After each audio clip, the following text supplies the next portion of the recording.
Os direitos de crianças e adolescentes são protegidos por lei. Mas, mesmo assim, infelizmente, esses menores ainda sofrem uma série de abusos e violência. Rafaela, as meninas entre 4 e 11 anos são as principais vítimas. Para enfrentar essa realidade, é preciso denunciar.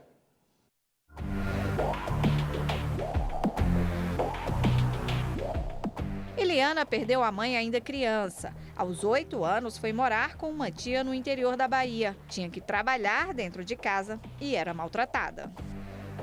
Fazia tudo para ela, não estudava nem nada e trabalhava para ela. Ela chegasse do trabalho, não tivesse feito, ela batia. O caso de Eliana chegou à delegacia, mas com medo, ela mentiu na hora de prestar o depoimento. Eles tinham um aço que ficava rodando, né, para poder lavar roupa.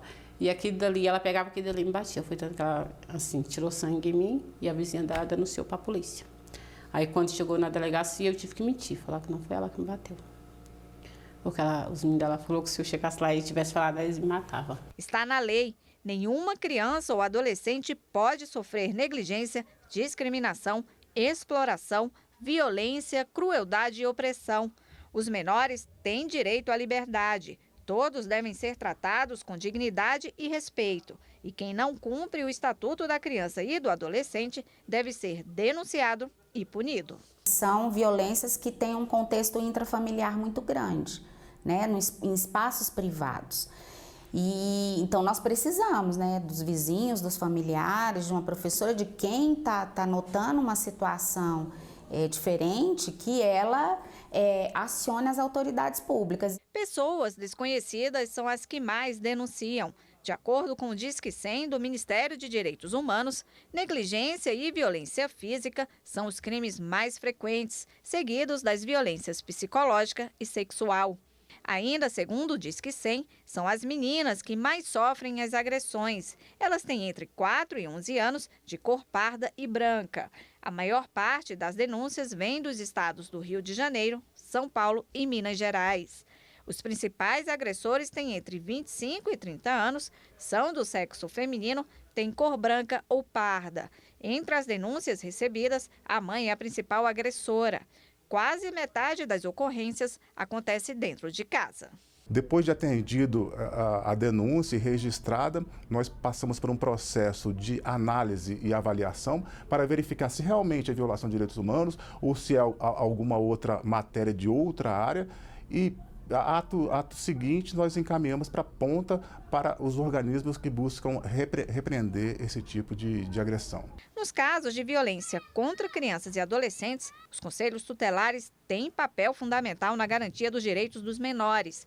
César é conselheiro há 10 anos. A gente vem desconstruindo qual é o papel do conselho tutelar, que é um garantidor de direito, que a gente não é um órgão punitivo, a gente é um órgão de defesa, então as pessoas estão confiando em fazer essas denúncias. Ter que contar 1, 2, 3 vezes o que aconteceu para a polícia ou o juiz, lembrando todos os momentos dolorosos, pode levar a pessoa ao processo chamado de revitimização. Para evitar esse difícil procedimento, uma lei de 2017 determinou novos métodos de investigação, como depoimento único ou sem dano. A oitiva da criança deve ser gravada por áudio e vídeo para evitar que a vítima ou testemunha de crime tenha que reviver a situação. A lembrança por meio da repetição dos fatos narrados pode, inclusive, atrapalhar a investigação. Para este pediatra, comportamentos violentos dos adultos são reflexos de uma infância de sofrimento.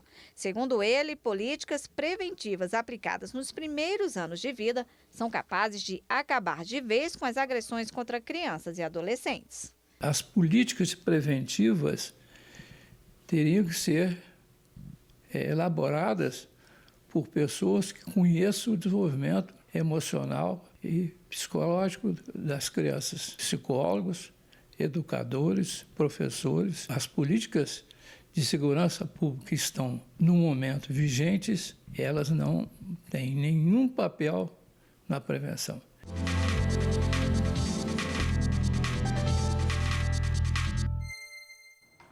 E a gente agora continua conversando sobre este assunto com o advogado Flávio Grutti. Muito obrigada pela presença. Boa tarde. Sempre um prazer estar aqui com vocês. Boa tarde, doutor. Bom, doutor Flávio, Em relação a essa matéria de violência contra crianças e adolescentes, qual é o gargalo? Nós temos leis insuficientes ou falta dar efetividade a essas leis? Perfeito. Penso que não. Nós temos leis suficientes, nós temos a Constituição Federal, que já garante à criança e ao adolescente proteção integral, vinda do Estado, vindo da sociedade, da família. Temos o Estatuto da Criança e do Adolescente, temos o próprio Código Civil, que tem as previsões de suspensão ou de perda do poder familiar, que é o antigo pátrio poder. Agora, o que falta realmente é a efetividade, o que faltam são as ações preventivas, e essas ações começam na vizinhança, dentro da própria família, porque, curiosamente, nós vivemos um tempo de fiscalização da vida alheia por meio das redes sociais. Entretanto, quando nós nos deparamos com alguma situação de aparente violência, nós preferimos o silêncio para não ter problema com a justiça ou para evitarmos represália. E daí vem os casos sucessivos e exponenciais de crescimento da violência. Doutor, eu repetiria uma pergunta semelhante que eu já fiz a respeito da Lei Maria da Penha, por conta dos 13 anos, que o contexto parece semelhante. A Lei Maria da Penha ela trouxe transparência a situações que são seculares e que aconteciam, mas que ficavam debaixo do tapete. Isso acontece também havendo esses dispositivos com relação à violência contra a criança? Sim, existe. Falta uma falta de coragem, vamos dizer assim, até para a própria criança. Daí porque a maior parte das crianças envolvidas nessas situações de violência tem entre 5 e 11 anos. Então, é preciso que essas crianças, que a sociedade, tenham a garantia de que há segurança para denunciar, de que há segurança para que aquela situação, que normalmente é intramuros, é dentro da própria casa, para que torne público esse problema. Doutor Flávio, um dado que me chamou a atenção na reportagem foi que 46% das denúncias, né, são casos de violência que acontece dentro de casa. Quais as punições para essa família ou essa mãe que é omissa em relação a essa violência? Como é que funciona? Sim, o primeiro ponto é que nós temos que estar atentos aos sinais que as crianças demonstram. Por exemplo, se você tem uma criança que era muito calada e de repente começa a ficar agressiva, ou a criança que falava muito e de repente começa a falar pouco, a escrita muda, os desenhos são indicativos, as brincadeiras que antes eram mais infantis passam a ter um certo teor sexual. Então toda mãe, todo pai, com um pouquinho de atenção, consegue perceber a mudança. Diante de uma situação como tal, o que nós temos que fazer? Primeiro, não permanecer calados. Segundo, procurar os órgãos de proteção, procurar a delegacia de polícia, procurar os conselhos tutelares e procurar o Ministério Público. Porque uma mãe ou um pai, numa situação como tal, pode sofrer reprimendas, inclusive a suspensão, como eu disse, ou até a perda do poder familiar.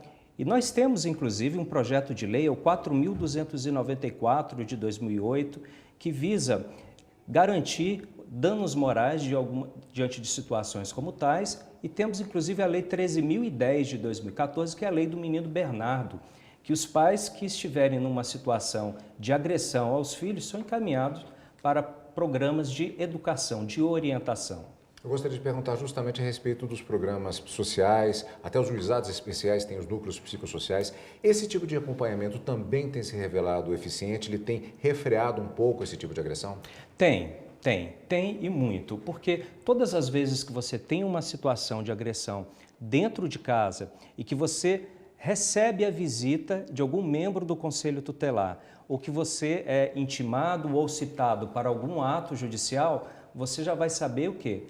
A fiscalização, estão de olho em mim. E diante de uma situação como tal, aquele agressor, quanto mais, ele já vai sofrer um certo receio de continuar naquela conduta. Agora, se não denunciar, essa situação vai crescer. Fica a orientação aqui. Muito obrigada pela participação mais uma vez, doutor Flávio. Boa tarde. Boa tarde. Eu que agradeço.